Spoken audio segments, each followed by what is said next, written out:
اور اپڈیٹس ہیں جو اس ویلاگ میں آپ کے ساتھ شیئر کروں گی. ایک تو جناب صورتحال تھوڑی گھمبیر نظر آ رہی ہے کیونکہ 2 نمبری ہر جگہ پہ کی جا رہی ہے. سائفر کیس کے حوالے سے کچھ چیزوں کے اوپر میں نے آپ کو پچھلی ویڈیو میں اپڈیٹ کیا تھا. کچھ مزید چیزیں سامنے آئی ہیں, وہ آپ کے ساتھ شیئر کروں گی کہ کون وہ 3 خوش قسمت لوگ ہیں جن کے اوپر جو جیل سپرنٹینڈنٹ ہے وہ مہربان ہوئے, اور کس طرح سے واقعات پیش آیا آپ کے سامنے رکھوں گی. پھر اس کے ساتھ ساتھ آپ سے ذکر کریں گے کچھ کہ سوشل میڈیا کی طاقت کس طرح سے اپنا اثر دکھاتی ہے کہ ایک بڑی تعیناتی کو کس طرح سے واپس لینا پڑ گیا ہے, یہ آپ کے ساتھ شیئر کروں گی. اور پھر اس کے بعد یہ بھی بات کریں گے کہ حالات کے پی اور بلوچستان میں کس طرح کے ہیں اور کس طرح سے انہیں اگنور کیا جا رہا ہے جو بڑا الارمنگ ہے. تو آج کافی کچھ ہے اس ویلاگ میں. آپ سے ریکویسٹ ہے کہ چینل کو سبسکرائب کر لیں اگر ابھی تک آپ نے سبسکرائب نہیں کیا. بات کا آغاز کرتے ہیں جی سائفر کیس کے حوالے سے. عمران خان صاحب کی جو سماعت ہے وہ جیل ٹرائل ہو رہا ہے ان کا, وہیں جیل کے اندر اڈیالہ جیل میں ہی عدالت لگتی ہے. اور اس سلسلے میں جیسے میں نے آپ کو پچھلے ویلاگ میں بھی بتایا تھا کہ اگرچہ خود عدالت کے احکامات ہیں کہ میڈیا کو, پبلک کو, جو بھی ایک کاروائی دیکھنا چاہے اس کو آنے کی اجازت ہونی چاہیے, فیملی ممبرز کو بھی, سب کو. لیکن اب صورتحال یہ ہوئی ہے کہ جو آج کی کاروائی کی سماعت تھی اس میں اول تو جو بہت سارے سینئر رپورٹرز تھے کورٹ کے وہ اڈیالہ جیل بیچارے پہنچے رہے اور 4 گھنٹے وہ وہاں پر موجود رہے, لیکن انہیں اندر جانے کی اجازت نہیں ملی. اور پھر اس کے بعد بڑی تگ و دو کے بعد صرف 3 نمائندوں کو, میڈیا کے صرف 3 نمائندوں کو اندر جانے کی اجازت ملی, جس میں ایک تو جناب یہ جرنلسٹ ایسوسی ایشن کے ہیں رضوان قاضی صاحب, دوسرے خوش قسمت ہیں سما کی ٹی وی سے یاسر حلیم صاحب, اور تیسرے ہیں جی ARY سے بابر ملک صاحب. تو یہ صرف 3 صحافی تھے جن کو اڈیالہ جیل کے اندر جانے کی اجازت ملی کوریج کے لیے. اس کے بعد یہ صحافی بھی جب اندر جا رہے تھے تو انہیں پتہ یہ چلا کہ سماعت تو آلموسٹ ہو چکی تھی, کنکلوڈ ہو چکی تھی, اور آگے اندر جاتے ہوئے جو پروسیکیوٹر تھے وہ خود ان کو راستے میں مل گئے. اور پھر انہوں نے کہا کہ جی ہم تو میڈیا کے نمائندے, ہمیں تو کوریج کے لیے اب کہیں جا کر اندر آنے کی اجازت ملی ہے. تو پھر پروسیکیوٹر انہیں اندر اس طرف لے گئے جہاں پہ سماعت ابھی جسٹ وائنڈ اپ ہو رہا تھا, تقریباً ہو چکا تھا لیکن آلموسٹ کچھ لوگ ابھی وہاں پہ موجود تھے.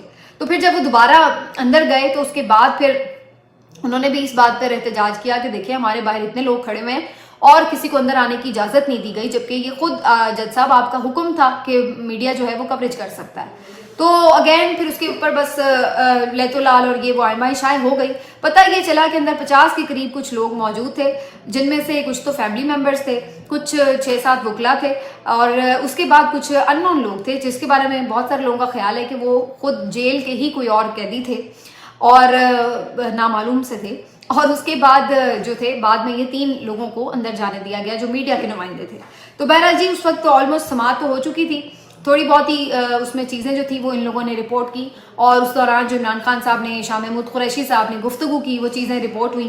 شاہ محمود قریشی صاحب نے اس بات پر احتجاج ریکارڈ کرایا کہ اگر کوئی سیکیورٹی تھریٹ ہے بھی تو وہ تو صرف عمران خان کو ہیں, مجھے کیوں نہیں عدالت میں پیش کیا جا رہا, میرا کیوں نہیں اوپن ٹرائل ہو رہا. تو اس کے اوپر جج صاحب نے انہیں کہا کہ جی آپ کا چونکہ ان کے ساتھ انٹرلنکڈ ہے کیس, اس لیے پھر آپ کا ان کے ساتھ ہی ہو رہا ہے.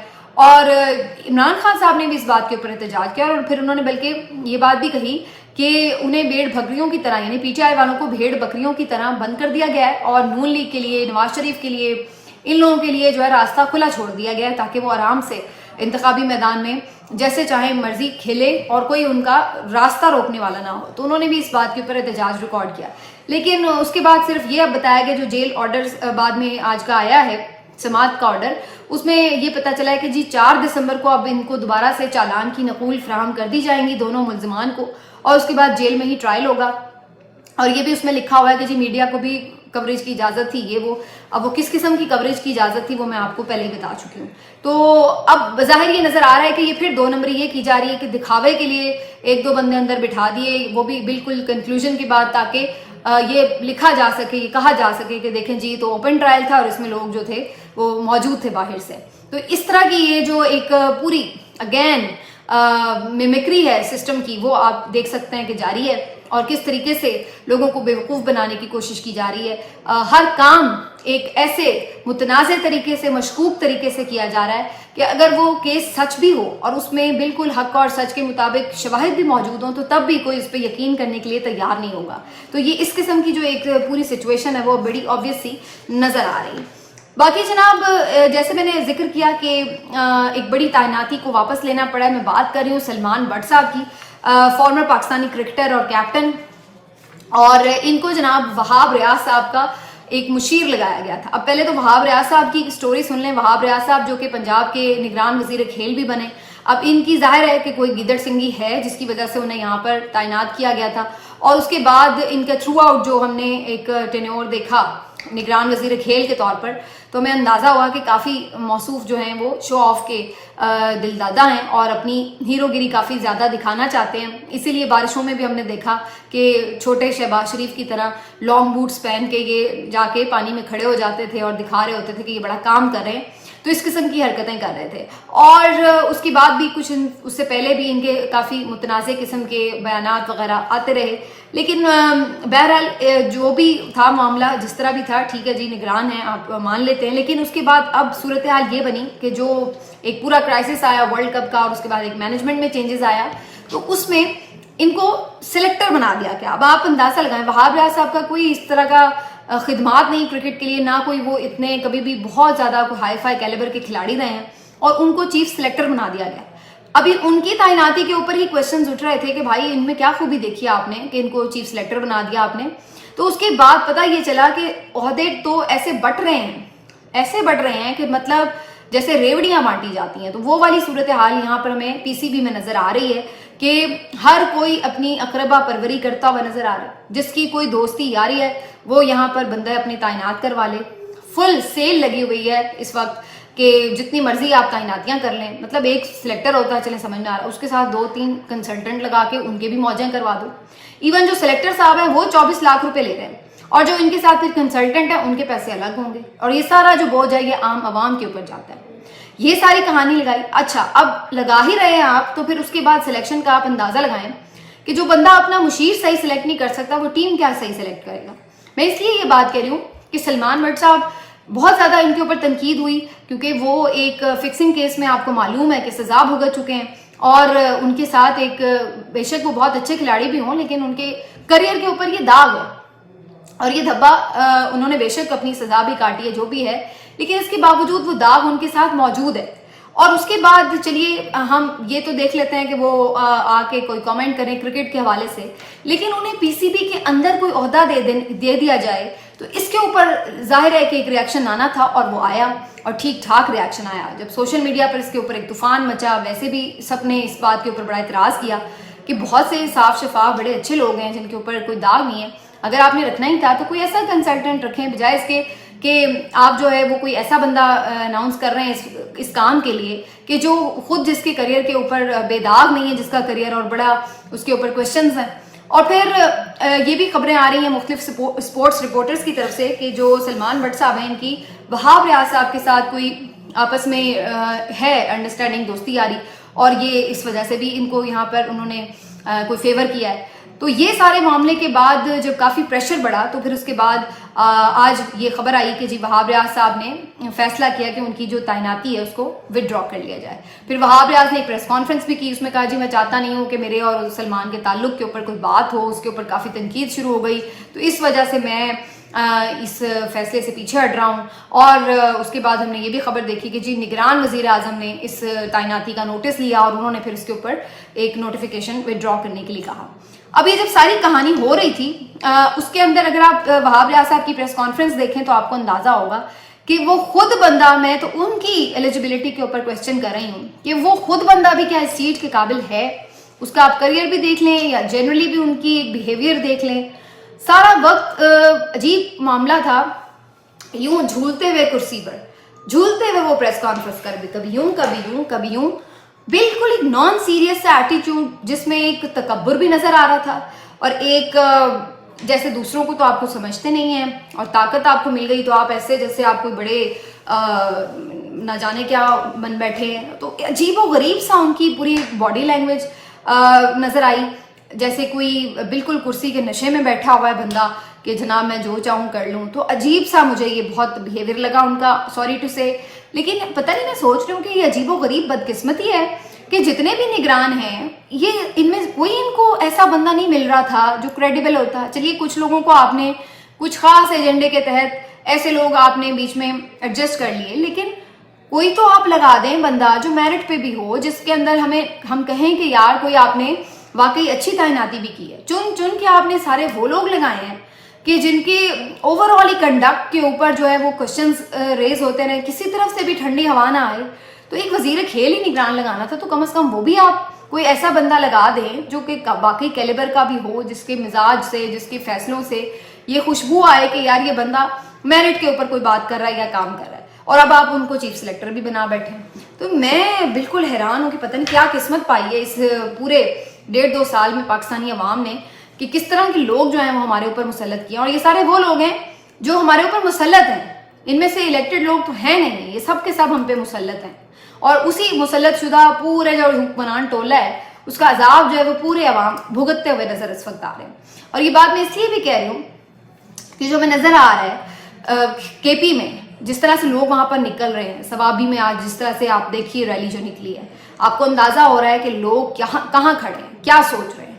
کے پی میں جتنے کنونشنز ہوئے ہیں, آپ وہاں پر لوگوں کا جوش جذبہ دیکھ لیں, آپ وہاں پر لوگوں کی پریزنس دیکھ لیں, آپ کو اندازہ ہو جائے گا کہ عوام کدھر کھڑی ہے اور ہم اس کی آواز نہیں سن رہے, اس کی آواز کو دبایا جا رہا ہے.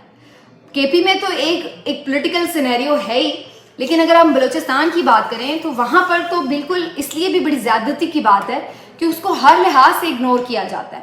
ایون سوشل میڈیا پر بھی اس کی کوئی ریپرزنٹیشن اس طرح سے ہمیں نظر نہیں آتی. کے پی میں جو کچھ ہو رہا ہے وہ رپورٹ ہو رہا ہے, کم از کم سوشل میڈیا پر چیزیں آ رہی ہیں, لیکن بلوچستان کو بالکل ہم لوگ مائنس کر دیتے ہیں. اب بلوچستان میں 2 بڑے اہم دھرنے ہوئے ہیں اور اس کے اوپر کوئی بات نہیں کر رہا. ایک تو چمن بارڈر پر اتنی بڑی تعداد میں, اگر آپ اس کا ویژول دیکھیں تو آپ کو اندازہ ہوگا, اچھی خاصی بڑی تعداد میں لوگ جو ہیں, ہزاروں کی تعداد میں وہ چمن بارڈر پر دھرنا دے کے بیٹھے ہیں. اور یہ آج سے نہیں بیٹھے ہوئے, 1 مہینے سے زیادہ ہو گیا. آلموسٹ 1 نومبر سے یہ ان کا احتجاج جو ہے وہ شروع ہو چکا ہوا تھا. اور احتجاج ان کا ہے کہ کچھ بارڈر پہ جو ایک سختی زیادہ ہوئی ہے, اس کے بعد کچھ آمد و رفت میں بھی بہت زیادہ نگرانی کی جا رہی ہے. اور پھر پلس چمن بارڈر سے آپ کو پتہ ہے کچھ تجارتی سامان کی بھی نقل و حمل ہوتی تھی, تو اس میں بھی رکاوٹ آ رہی ہے. تو وہاں کے جو مقامی لوگ ہیں, قبائل ہیں, ان کو کافی زیادہ مشکلات کا سامنا ہے. تو بیسکلی وہاں پہ کچھ مقامی قبائل نے اور تاجر برادری نے مل بیٹھ کر یہاں پر یہ احتجاج بھی کیا اور چمن بارڈر پر انہوں نے دھرنا دیا ہوا ہے. اب اس بات کو 1 مہینے سے زیادہ ہو چکا ہے اور اچھی خاصی سردی کا یہ موسم ہے, دھرنا دیا ہوا ہے, لیکن کوئی سننے والا نہیں, کوئی ان کی خبر رپورٹ نہیں کر رہا, کوئی چینل میڈیا پہ ان کی بات نہیں کر رہا. اور پھر ساتھ ہی دھرنا دیا ہوا ہے ان لوگوں نے جن کے بچے لاپتہ ہیں, جن کے بیچاروں کے نوجوان بچے لاپتہ ہیں, جن کا کوئی پتہ نہیں ہے کہ وہ کدھر ہیں. وہ یہ الزام لگاتے ہیں کہ خفیہ ایجنسیاں ان کو اٹھا کے لے جاتی ہیں. بہت ساری ایسی ویڈیوز جو ہیں وہ وائرل ہو رہی ہیں جس میں بیچارے بزرگ شہری ہیں بلوچستان کے اور وہ آنسو بہا رہے ہیں, تکلیف میں ہے بہت. ہم یہ نہیں کہتے کہ کوئی وہ سب معصوم لوگ ہوں گے اگر کوئی پکڑے گئے ہیں یا کچھ کسی کو پکڑا گیا وہاں سے گرفتار کیا گیا یا اٹھایا گیا, لیکن جو ڈیو پروسیس ہے آپ اس کو فالو کریں.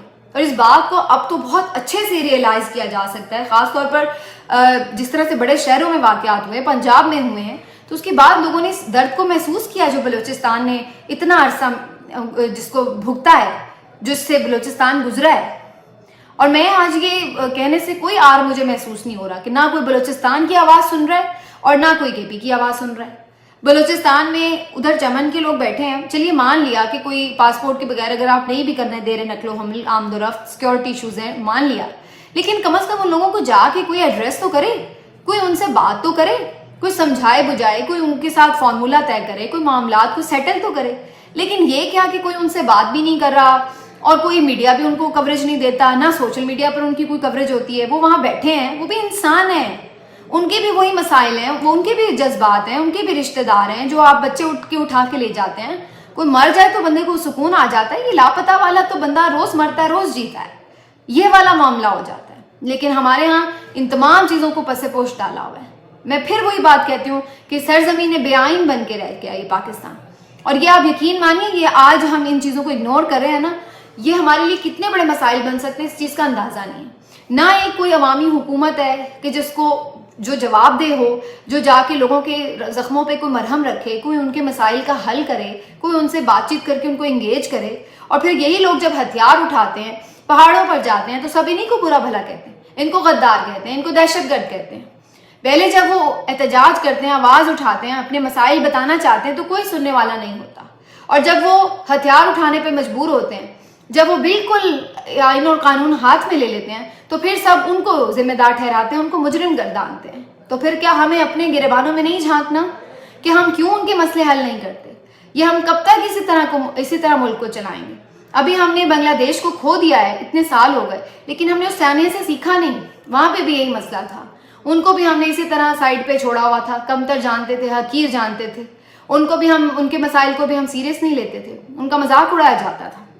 کیا ہوا الٹیمیٹلی؟ وہ الگ ہو گئے، آج وہ ہم سے کہیں آ گئے، اور یہی اب ہم حرکتیں پھر کر رہے ہیں. آج ہمیں بلوچستان کی کوئی فکر نظر نہیں آتی. آج ہمیں نہیں لگتا ہے کہ ان کے مسائل ہے. ان کے بچے تو بچے ہی نہیں ہیں، جیسے وہ تو صرف گنتی کے افراد ہیں. ان کا کوئی اس ملک پہ حق نہیں ہے، ان کی کوئی سننے والا نہیں ہے، کوئی ان کی ریپرزنٹیشن نہیں ہے کیا؟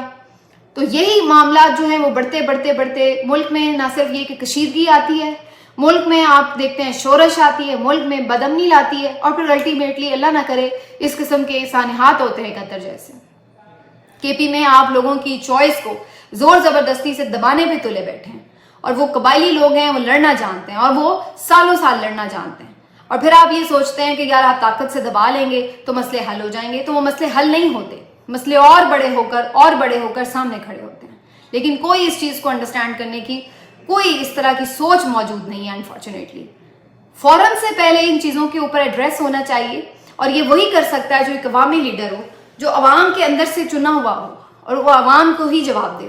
پھر ہی یہ ہو سکتا ہے. یہ جتنے اوپر کٹ پتلی اس وقت لوگ بیٹھے ہوئے ہیں، سرکاری افسران بیٹھے ہوئے ہیں، یہ صرف اور صرف اپنے بند کمروں تک ہی ان کے لیے پاکستان ہے. اس کے علاوہ باہر کیا ہو رہا ہے، عوام جائے بھاڑ میں کیا سوچ رہی ہے، کسی کو اس سے رتی برابر فرق نہیں پڑ رہا. ملتے ہیں آپ سے اگلے ویلاگ میں، اپنا خیال رکھیے. اللہ حافظ.